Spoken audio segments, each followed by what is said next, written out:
Gallegos called my office, and my secretary came in and she said, Dr. Gallegos has a request. He'd like for you to go speak to the Sierra Club. That's what I heard. And I said, I didn't think Dr. Gallegos was an environmentalist. And so I said, well, of course, because he's asking, absolutely. And then, so I called his son, Ruben Jr. I said, I didn't know your dad was involved in the Sierra Club. And in not so many nice words, he said, read the paper more carefully, sir. And so it said Sierra Club, and I realized why I was here today, and Dr. Gallegos and his family's commitment to the church. At the head table, if I could introduce, we do have Dr. Ruben Gallegos, who is Sarah International Trustee.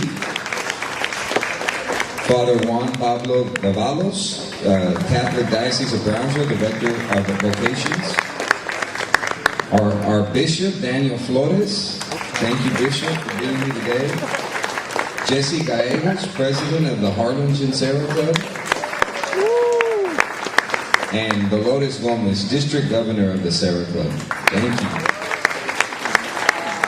And if you would indulge me, I wanted just to share a few words of who the Sierra Club is and what their mission is. And I printed this off their website. The Sierra is a voluntary association of some 20,000 Catholic laymen and laywomen called Sierrans.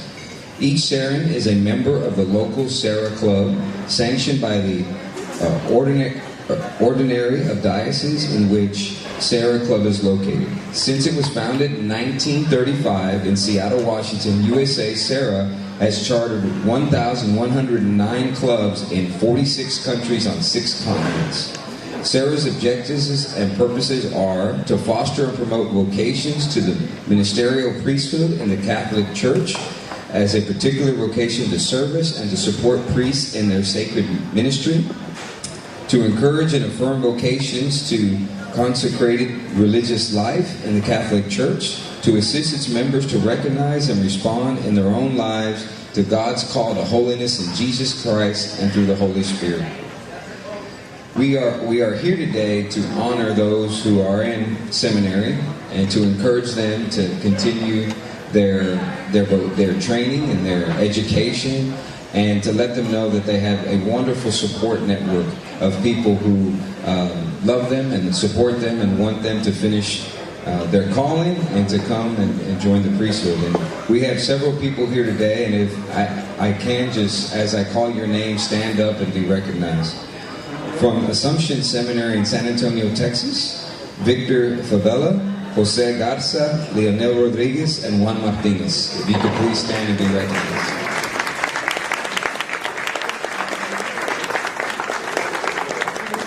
From the Holy Trinity Seminary in Irving, Texas, Pedro Hernandez and Joel Ramirez. Vale. Oh, and Valdemar Garcia. I'm sorry, Valdemar. We wanted to, a little extra for you, sir.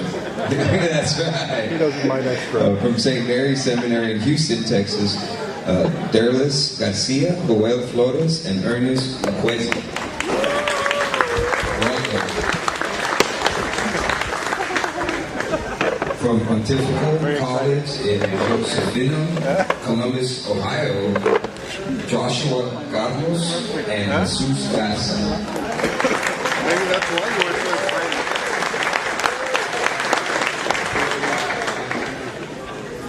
I have the honor of introducing our guest speaker, Daniel Bishop Flores. You didn't know you were speaking?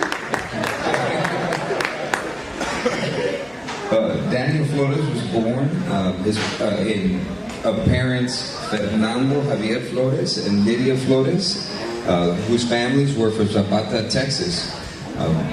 The bishop, as I will refer to him instead of Daniel Flores, the bishop was raised in Corpus Christi, Texas. He received his first Holy Communion and confirmation at St. Paul the Apostle Church in Flower Bluff area of Corpus Christi. He graduated from Flower Bluff High School in 1979. He attended the University of Texas at Austin for 2 years, Hook'em Horns. And prior to entering the seminary, in 1981, he entered Holy Trinity Seminary, an institution associated with the University of Dallas, and received a Bachelor of Arts in Philosophy in 1983 and a Master's of Divinity in 1987. He completed his preparations for the priesthood in 1988. In January of 1988, he was ordained to the priesthood for the Diocese of Corpus Christi. As a priest of the Diocese of Corpus Christi, he served in a number of capacities. In September of 1990, and that's saying it very mildly, I'm sure, Bishop. In September of 1995, Pope John Paul II named him chaplain to His Holiness with the honorary title of Monsignor. In September of 97, he was sent by Bishop Roberto Gonzalez to Rome to pursue a doctoral degree in theology at St. Thomas Aquinas. He completed that degree in 2000 and returned to Corpus Christi that year.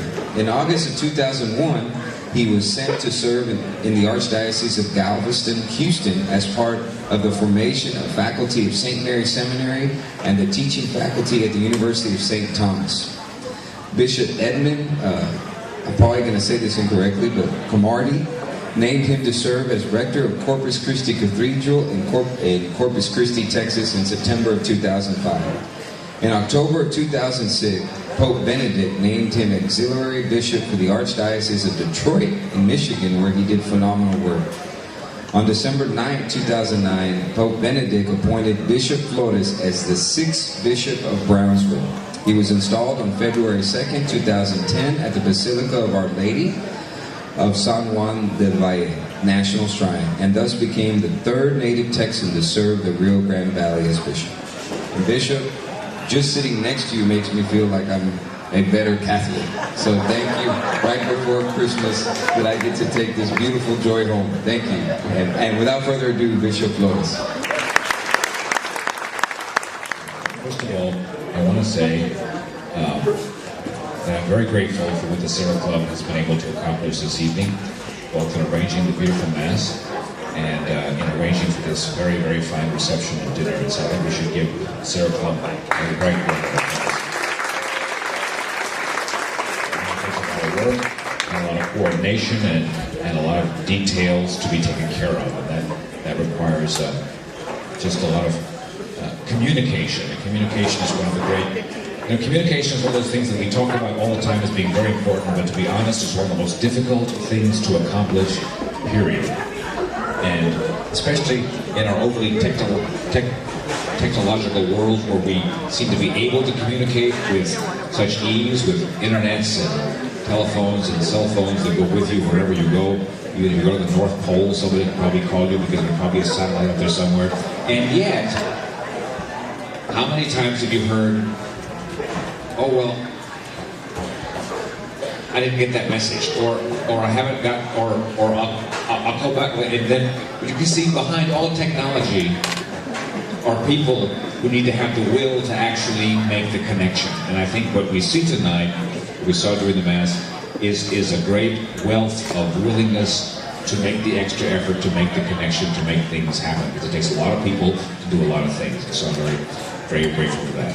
I'm grateful to see so many of our seminarians. A number of them have already left for other environs, and the families that are here represented. I'm very grateful for that. It makes me happy to have a little time here to spend with the meal and the Mass and the meal, and then this social gathering. So I'm grateful for that. I'm very happy, of course, to have so many of our religious sisters here. And the Franciscans, Father Tom's over there it is. Thank you all very much, the Franciscans, for coming, and sisters, the important words are over here, but we should give the sisters and the brothers a nice acknowledgement. I'm grateful for their prayers and their work. I didn't expect to say this, but I think it's important to say. I think the Valley, the Church in the Valley, which has a history now of active evangelization for over 150, 160 years. When the story of the Valley is told, a great deal of the growth of the Church and the strength of catechesis and the strength of the faith in our families is due to the work of the men and women religious who have been here for many, many years. I think we should be very grateful to the sisters, to the brothers, to the priests who came from religious communities to build up the life of the Church here in the Valley. that goes back a good long way. So I keep them in your prayers, their vocations in your prayers, and whatever you can do to remind other people of that important history that we have. So I just want them to know, the sisters, brothers, everybody, the religious priests that we have, how grateful I am and how aware I am of that history. Huh? Okay.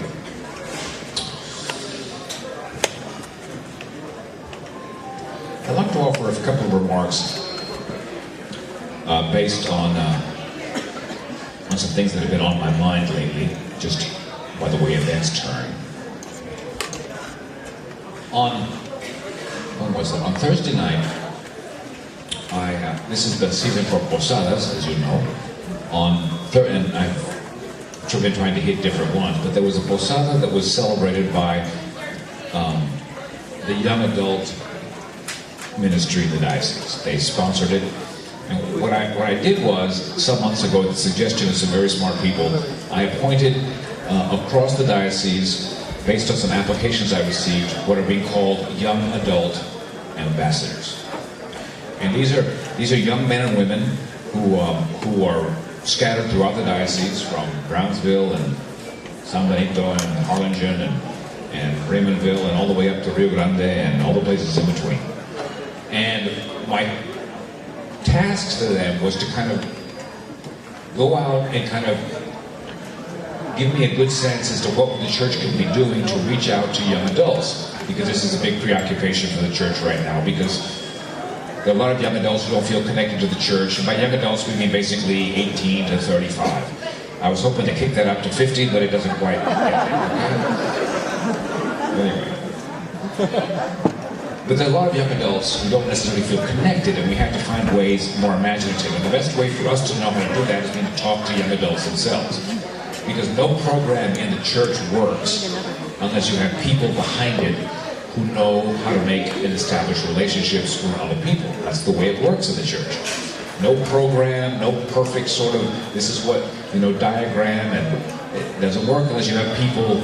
So we did. We established this group of young adults, the ambassadors, and they planned the posada, and the idea was for them to invite some of our young adult groups around the diocese to come and to share time together in San Juan.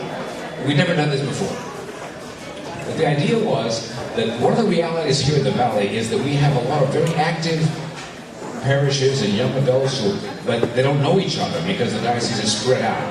And so what goes on in Brownsville, maybe they don't know what's going on in McAllen or in Edinburgh or in Rio Grande or in Roma.